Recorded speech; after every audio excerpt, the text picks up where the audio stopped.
Puikiai daugeliu žmonių pažįstamas kaip savivaldybės socialinių reikalų departamento direktorius Gediminas Jankus, rasdamas laisvą minutę, paima į rankas plunksną. Tiesa, dabar jis dažniausiai rašo nedidelės apimties kūrinius novelės. Todėl neslėpia džiaugsmo, kad Petro Venclovos vadovaujami aktoriai prisiminė jo dar atgimimo priešaušryje sukurtą didžiai scenai skirtą dramą apie Vincą Kudirką ir Šviesa ir tiesa.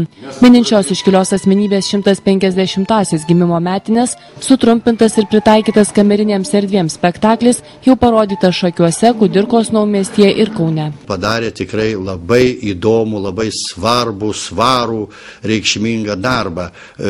Tokį kamerinį spektaklį išryškinantį pačią pagrindinę idėją, kuri gal tarp kitų mano personažų buvo kiek iškrikusi.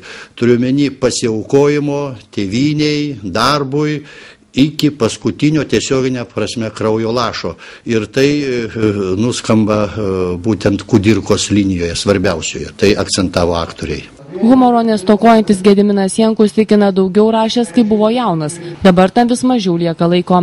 Todėl jis nori prisimena, kaip gimė idėja sukurti veikalą skirtą tautos šaukliui Vincui Kudirkai. Man atrodė, kad bundant tada tautiniai tai savimoniai, jo pavyzdys tai turėjo būti tikrai užkrečiamas.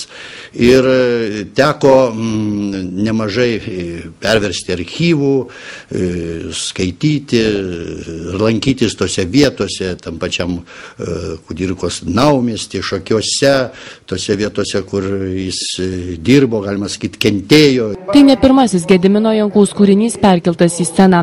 Maždaug prieš 25 metus Kauno valstybinėme dramos teatre suvaidinta jo drama apie Vydūną.